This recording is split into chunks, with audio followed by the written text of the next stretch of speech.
Goal, nation's leading institute.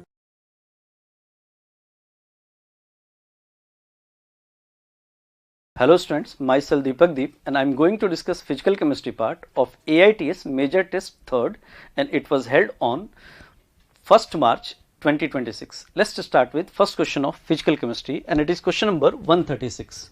Question number 136 is the entropy change when 2 moles of an ideal monatomic gas is heated from 200 degrees Celsius to 300 degrees Celsius reversibly and isochorically. Reversibly and isochorically अगर बोल दिया बच्चे तो आपको लगाना है delta S is equal to N C V L N T two by T one. N की value 2 mole है, सी वी की वैल्यू मोनो एटॉमिक गैस है 3 by two R L N और T2 is 300 degree Celsius 3 plus 2 573 और 200 100 degree Celsius का difference है 473. 2 is cancelled by 2. Answer is 3R ln 573 by 473. Answer is third. तो 136 का answer third करना है हमने. लेट 136 के बाद आप देखें 140 है बोर्ड पे. Next question. Solubility product of ferric hydroxide is given 10 का पावर माइनस 36 और कॉन्सेंट्रेशन फेरिक का पूछ रहा है बच्चे. pH 5 दे रखा है. pH 5 दे के वो मुझे OH नेगेटिव बताना चाहता है तो पहले तो हम pH 5 से OH नेगेटिव निकाल लेते हैं. आपने जैसे मुझे pH इज इक्वल टू 5 कहा तो H पॉजिटिव आ गया हमारा 10 का पावर माइनस 5 तो OH नेगेटिव आ गया हमारा 10 का पावर माइनस 9. और अब हम जानते हैं कि KSP जो है, क्योंकि हमें पता है बच्चे ये कहां से आया, सिंस H पॉजिटिव और OH नेगेटिव का प्रोडक्ट जो होगा वो KW होता है if temperature is not given 298 kelvin मान के हम 10 का पावर माइनस 14 करते हैं. तो KSP is equal to ferric की कॉन्सेंट्रेशन और मल्टीप्लाइड बाई OH नेगेटिव की कॉन्सेंट्रेशन का पावर क्यूब होगा. KSP इज गिवन एज 10 का पावर माइनस 36. फेरिक हमको निकालना है ये कॉन्सेंट्रेशन बच्चे और OH नेगेटिव इज 10 का पावर माइनस 9 का क्यूब. तो 10 का पावर माइनस 27 अगर इधर जाएगा तो फेरिक भी आ जाएगा 10 का पावर माइनस 9. तो concentration of ferric N is said to be 10 का power minus 9 molar. Answer is second one. तो 140 का सेकेंड आंसर होगा. सॉल्युबिलिटी प्रोडक्ट का एक्सप्रेशन लिखेंगे.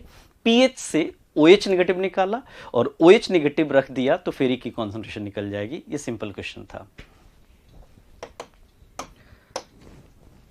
140 के बाद आप क्वेश्चन नंबर 146 देखें. How many statements. Question number 140 के बाद 146 देखें आप. 5% solution of urea is isotonic with 2% weight by volume solution of a non-electrolyte substance. The molar mass of the substance is. ठीक है भाई.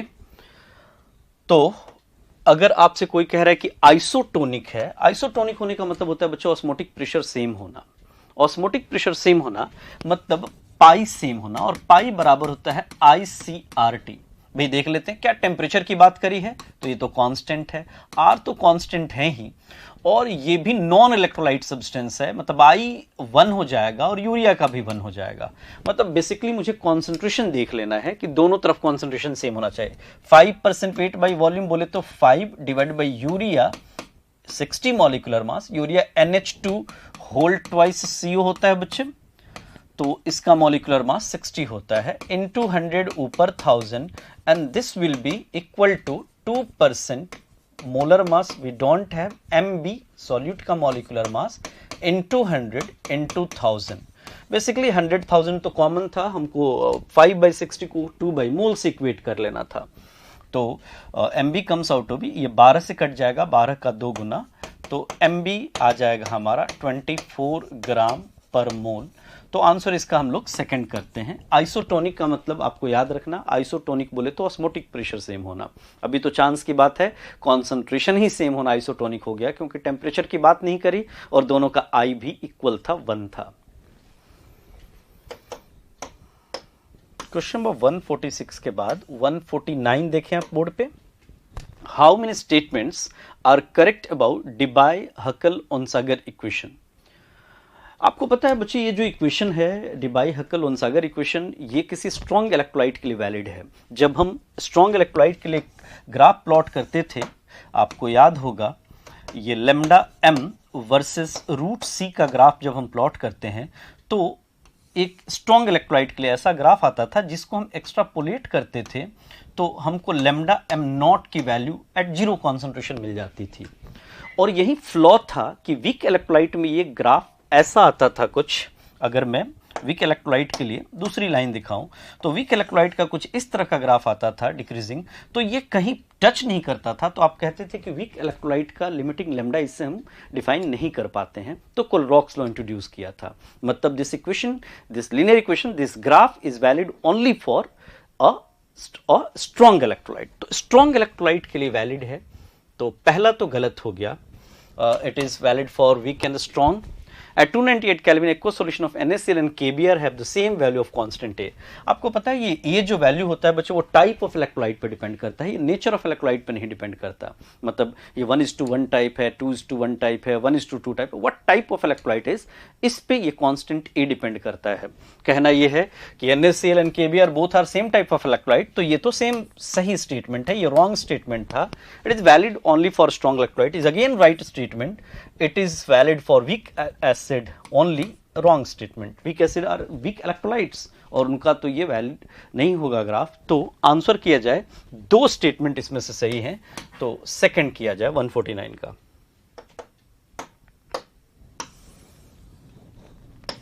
क्वेश्चन नंबर 149 के बाद 152 देखें आप। एक रिएक्शन दिखा बच्चे और कहा कि मोल्स ऑफ HgI4 नेगेटिव कितना बनेगा जब इसका 1 मोल लिया जाएगा Hg2 पॉजिटिव का और I नेगेटिव का, दोनों का 1 मोल लिया जाए। भाई ठीक है, आपको पता है कि अगर ये 4 मोल होता तो 1 मोल से रिएक्ट करता और ये 1 मोल बनता। अब अगर ये 1 मोल दिया है, मैं दूसरा डेटा दूसरे कलर से दिखाता हूं आपको। अगर ये 1 मोल दिया है और ये भी 1 मोल दिया है तो पक्की बात है 1 के लिए 4 चाहिए, तो ये हमारा लिमिटिंग रिएजेंट हो जाएगा। तो 4 मोल से अगर 1 मोल बनता है तो 1 मोल से 1/4 मोल बनेगा। सिंपल, मतलब वेरी फर्स्ट जॉब कि इनमें से हमको ये डिटरमाइन करना था कि लिमिटिंग रिएजेंट कौन सा। और जैसे आपको लिमिटिंग रिएजेंट पता लगा, आपको ये क्वेश्चन समझ में आया। लिमिटिंग रिएजेंट कैसे पता किया बच्चे, ये 4 मोल के लिए 1 मोल, तो इस 1 मोल के लिए तो ये 1/4 मोल चाहिए था और दिया 1 मोल है, मतलब जितना चाहिए उससे कहीं ज्यादा। आंसर इज 0.25 मोल, 1/4 मोल। 152 के बाद क्वेश्चन नंबर 155 देखें आप बोर्ड पे। If dx by dt rate is equal to kh positive का power n, rate becomes 100 times, pH changes from 2 to 1। भाई pH तो कम समझ में आता है, pH इज मैथमेटिकल टर्म, इसको कॉन्सेंट्रेशन में ले आते हैं। आप जैसे कहते हैं बच्चे pH 2, हमें समझ में आता है कि H पॉजिटिव आपने दिया है 10 का पावर -2। आप कहते हैं pH 1, मतलब हम समझ पाते हैं कि H पॉजिटिव दिया है 10 का पावर -1। तो आप पहला रेट अगर R है या R1 कह देते हैं तो ये K और ये 10 का पावर -2 का पावर n है, और R2 जो है वो K 10 के पावर -1 का पावर n है। And according to question R2 is equal to 100 times 100 R1। R2 is 100 R1। तो आपको ये अब समझ में आ रहा होगा, हम लिख सकते हैं 100 R1, इसको इससे डिवाइड कर रहे हैं, मतलब से this is equation 1 and this is 2, तो हम 2 डिवाइडेड बाई 1 कर रहे हैं। R2 बाई R1 को 100 R1 बाई R1 लिख सकते हैं, और K is cancelled by K, 10 का पावर -1, 10 का पावर -2 का पावर n लिख सकते हैं। R1 इज कैंसल्ड बाई 100 और ये हो जाएगा 10 का पावर 10 का पावर n, तो n comes out to be 2। तो ये सेकंड ऑर्डर रिएक्शन की पहचान है। आंसर करते हैं सेकंड। सिंपल था बच्चे, आसानी से भी समझ सकते थे। आप कॉन्सेंट्रेशन 10 टाइम्स कर रहे थे तो रेट 100 टाइम्स हो रहा था। 10 टाइम्स करने से 100 टाइम्स, 10 का कितना पावर 100 होगा, बस इतना सोचना था। Answer is second. 155 के बाद क्वेश्चन नंबर 157 देखें आप बोर्ड पे। The rate constant for a first order decomposition reaction is given like, ऐसा दिया है बच्चे log k is equal to 10 minus 695 by T. और आप जानते हैं log k is equal to log a minus E A divided by 2.303 RT।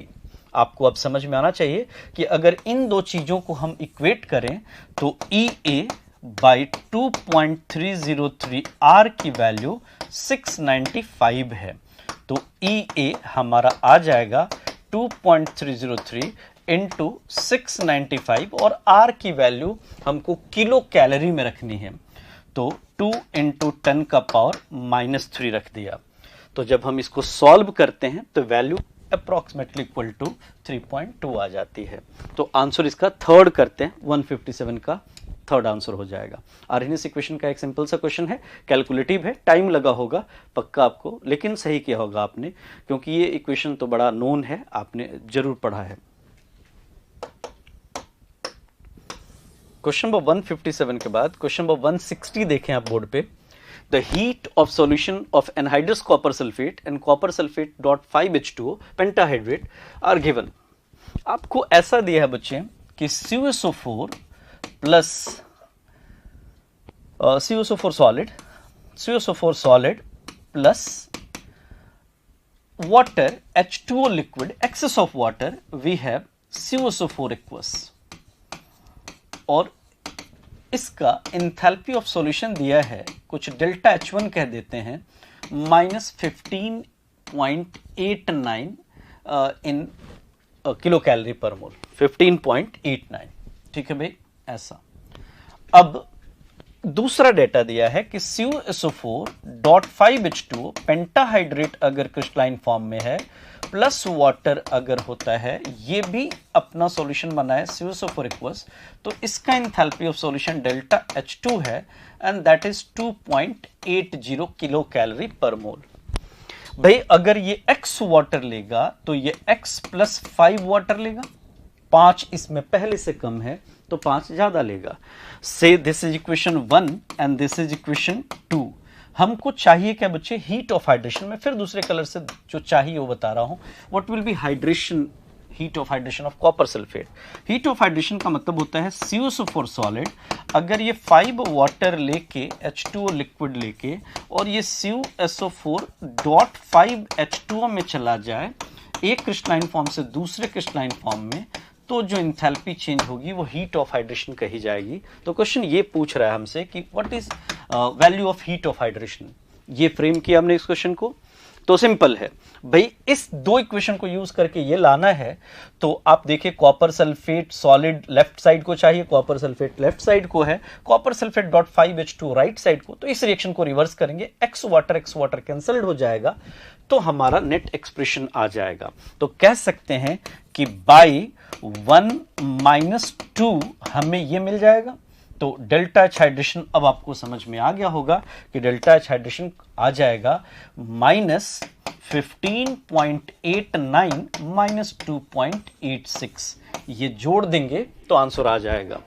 तो answer is 15 to 17, 18.6 something.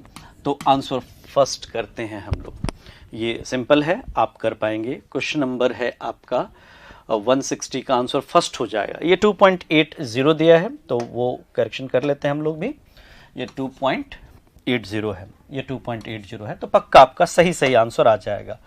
2.8 है ये वैल्यू। तो सिंपल था ये क्वेश्चन, मोस्ट प्रोबेबली आपने ये भी सही किया हो, आसान था ये क्वेश्चन। क्वेश्चन नंबर 160 के बाद 162 देखिए आप। 162 which of the following salts has maximum solubility. इनमें से किसकी सॉल्युबिलिटी सबसे ज्यादा है। अब भाई अच्छी बात यह है कि सारे सॉल्ट AB टाइप के दिखाई दे रहे हैं। AB टाइप के सॉल्ट में KSPS² होता है, सबका KSPS² होगा, तो जिसका KSP ज्यादा उसी का तो S ज्यादा होगा। तो देख लेते हैं KSP सबसे ज्यादा किसका है भाई, 10 का पावर -54 -26 -10 -8।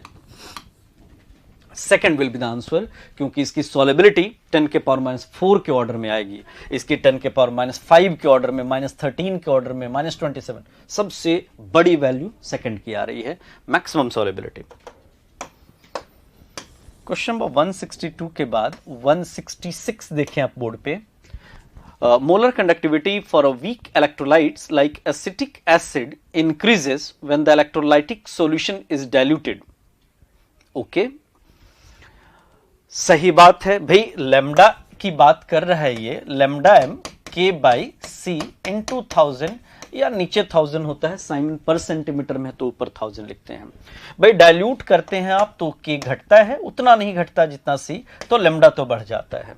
सही बात है, डाइल्यूट करेंगे तो लैम्डा बढ़ेगा, क्योंकि डाइल्यूट करने से वीक इलेक्ट्रोलाइट थोड़े और आयनाइज हो जाते हैं, नंबर ऑफ आयंस आयनाइजेशन से बढ़ जाएगा per unit volume.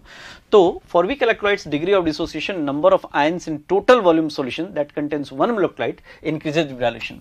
Right statement, तो पहला भी सही, दूसरा भी सही, करेक्ट एक्सप्लेनेशन। आंसर करते हैं फोर्थ। ये पहचान है वीक इलेक्ट्रोलाइट का कि उसका alpha inversely proportional to root C होता है, ओस्टवर्ड डाइल्यूशन लॉ चलता है। तो जब आप डाइल्यूट करेंगे तो आयनाइज भी होगा थोड़ा, और जितना डाइल्यूट करें, more the degree of dilution more will be degree of ionisation. 166 के बाद 169 देखिए आप। The chemical reagent from which the solution is required concentration can be prepared. Okay, lab में एक ऐसा सॉल्यूशन जिससे हम जो चाहिए होता है कॉन्सेंट्रेशन वो प्रिपेयर करते हैं, ऐसा जिसका मोलारिटी कॉन्सेंट्रेशन ना बदले, ऐसे सॉल्यूशन को हम प्राइमरी स्टैंडर्ड कहते हैं, जो स्टेबल कंपाउंड होते हैं। तो एकदम प्रैक्टिकल केमिस्ट्री से पूछा हुआ क्वेश्चन है आपके सिलेबस में प्रैक्टिकल केमिस्ट्री पे, तो होपफुली आपने लैब मैनुअल से ये बात पढ़ी होगी। प्राइमरी स्टैंडर्ड वो सॉल्यूशंस होते हैं जिससे हम दूसरा सॉल्यूशन प्रिपेयर कर सकते हैं, जो डिजायर्ड मोलारिटी की है। डेफिनेशन है ये। 169 के बाद 171 देखें आप। Vapour pressure of a liquid solution of two volatile liquid A and B is 99 torr. Calculate mole percent of B in vapor phase. Pure liquid A and pure liquid B as 180. Okay, हमको YA चाहिए, या आप कह लीजिए काई dash की value चाहिए, लेकिन उसके लिए हमें काई भी निकालना होगा। हम जानते हैं बच्चे की PS जो होता है वो बराबर होता है P नॉट A इंटू काई ए और plus P not B into काई B। PS is given like 99, P not A is 100, और ऐसा करते हैं कि B का चाहिए तो हम काई ए को 1 माइनस काई B लिख लेते हैं, 1 माइनस काई B लिख लिया, और plus P not B is 80 और इंटू काई B रहने दिया। तो 99 100 माइनस 100 काई B और प्लस 80 काई B, 100 और 80 माइनस 20 काई B, और ये 1, तो chi B comes out to be 1/20। Simple. अब आप हमसे चाहते हैं काई B डैश, तो काई B डैश जो होगा बच्चे वो तो P नॉट B इंटू काई B और डिवाइडेड बाई PS होगा। तो वैल्यू पुट कर दिया जाए, P नॉट B 80 इंटू काई B 1/20 divided by PS 99, 20 cancelled by 4/99 is very close to 4 itself, तो answer is 4%। तो ये हमारा into 100 होगा, obviously this value into 100% into 100% into 100%। Percentage पूछा है, हम तो काई भी डैश निकाल रहे थे, तो ये हमारा 4% के अप्रॉक्स आ जाएगा। तो आंसर इज थर्ड। 99 और 100 को लगभग हमने बराबर कर दिया, मतलब mole fraction comes out to be 4/100 approx, तो परसेंटेज इज 4/100 इंटू 100। 4 से एग्जैक्टली तो थोड़ा वैल्यू बड़ा आएगा, लेकिन हम 4 कह सकते हैं। तो ये था क्वेश्चन नंबर 171। 171 के बाद क्वेश्चन नंबर 174 देखें आप। The probability of finding out an electron at a point within an atom is proportional to the, simple है भाई, इलेक्ट्रॉन डेंसिटी किसी एटम में किस पॉइंट पे पाई जाती है, इलेक्ट्रॉन डेंसिटी को रिप्रेजेंट करने के लिए हम साई नहीं साई स्क्वायर यूज करते हैं। साई स्क्वायर का डेफिनेशन ही होता है बच्चे, ये डिफाइन करता है electron density, electron probability density at a point in atomic sphere. तो answer is square of the atomic wave function, that is psi square. मतलब साई हम कहते हैं वेव फंक्शन को और उसका स्क्वायर, इसीलिए इस वैल्यू को हम क्या बोलते हैं, साई स्क्वायर। बाकी ये तो टोटल एनर्जी ऑपरेटर को रिप्रेजेंट करता है, और वाइटल वेव फंक्शन आप जानते हैं, प्रिंसिपल क्वांटम नंबर आप जानते हैं, तो साइज से रिप्रेजेंट करते नहीं, हैमिल्टोनियन ऑपरेटर टोटल एनर्जी को रिप्रेजेंट करता है। तो आंसर इज फर्स्ट वन। 174 के बाद 175 देखें आप बोर्ड पे। For reversible reaction A K1 K2 initial molar concentration A and B are A and B, X molar A reacted till the achievement of equilibrium, then OK. A goes to B है बच्चे, ऐसा reaction, और ये शुरू हो रहा है A से, तो ये शुरू हो रहा है B से, और A X मोल रिएक्ट कर गया तो A माइनस एक्स, तो ये B प्लस एक्स होगा।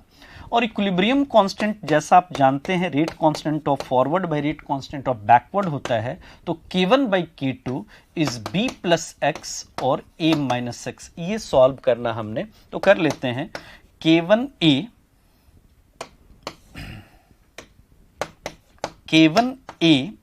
Minus K1X minus K1X is equal to K2B plus K2X। K1 K2 A और B एक साइड कर लेते हैं, X को उधर भेज दिया, तो K1A minus K2B is equal to K1 plus K2X आ जाएगा।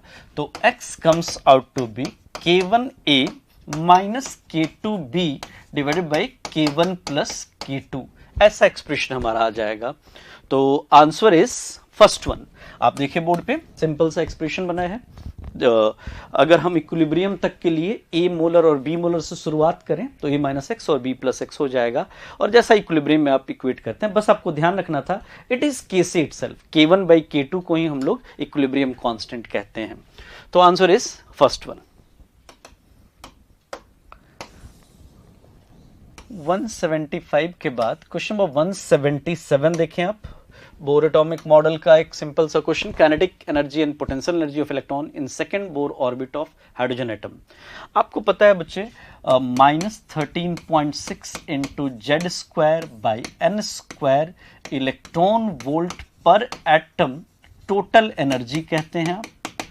Kinetic energy equal to total energy होता है 13.6 into Z square by n square electron volt per atom, और potential energy is double of total energy -27.2 into Z square by n square electron volt per atom कहते हैं आप। आपने कहा कि kinetic energy तो जितनी टोटल एनर्जी होगी उसके बराबर होगा, और किस ऑर्बिट में बात कर रहे हैं आप? Second bore orbit of hydrogen atom. तो सेकेंड बोर ऑर्बिट मतलब n की वैल्यू 2 रखनी मुझे, और हाइड्रोजन एटम मतलब इसकी वैल्यू तो 1 रखनी है, तो 2 रखा तो 4 से डिवाइड हुआ तो 3.4, तो प्लस 3.4 ये आ गया हमारा फोर्थ आंसर में, और जितना ये होगा उसका डबल होगा potential energy with negative sign, तो पोटेंशियल एनर्जी -6.8 इलेक्ट्रॉन वोल्ट हो जाएगा। तो 177 बहुत सिंपल क्वेश्चन था, दोनों जगह पे आपने पढ़ा है, फिजिक्स में भी और केमिस्ट्री में भी।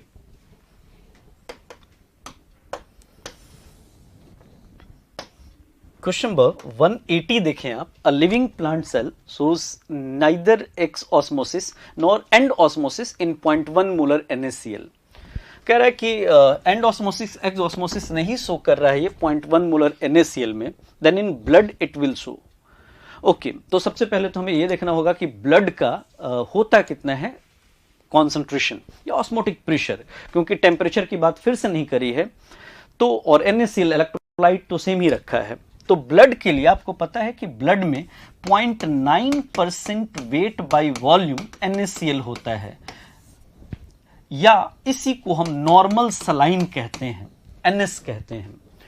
तो 0.9% वेट बाई वॉल्यूम NaCl की मोलैरिटी अगर हम निकालें तो ये 0.9 डिवाइडेड बाई 58.5 मल्टीप्लाइड बाई 100 और इनटू 1000 हमारा कोई वैल्यू आना है। सॉल्व करते हैं तो ये वैल्यू 0.16 मोलर के आसपास आती है। एक इंफॉर्मेशन है बच्चे, ये ध्यान ही रखना कि जो तुम्हारा ब्लड है उसकी मोलैरिटी 0.16 होती है। तो ये एकदम एक डेटा बेस्ड क्वेश्चन है, एनसीईआरटी का एक स्टेटमेंट समझ लो कि 0.9% वेट बाय वॉल्यूम कॉन्सेंट्रेशन होता है हमारा ब्लड में NaCl का, एक डेटा है। तो ऐसी सिचुएशन में हमको समझ में आ गया कि इतनी मोलारिटी होना चाहिए हमारे सॉल्यूशन का, तो आइसोटोनिक होगा। अब आप कह रहे हैं कि लिविंग प्लांट सेल अगर हम डालते हैं 0.1 मोलर NaCl में तो एंडोस्मोसिस एक्सोस्मोसिस नहीं होता, मतलब उसमें भी कॉन्सेंट्रेशन 0.1 मोलर है, आइसोटोनिक है। अब ये 0.16 मोलर है, ज्यादा है, तो जब हम ब्लड में डालेंगे तो एक्सोस्मोसिस हो जाएगा। आंसर हम करेंगे इसका फर्स्ट, तो 180 का आंसर हमारा फर्स्ट हो जाएगा। तो ये था आपका फिजिकल केमिस्ट्री। होपफुली आपने सब लोगों ने सही किया होगा पेपर को। Thank you so much.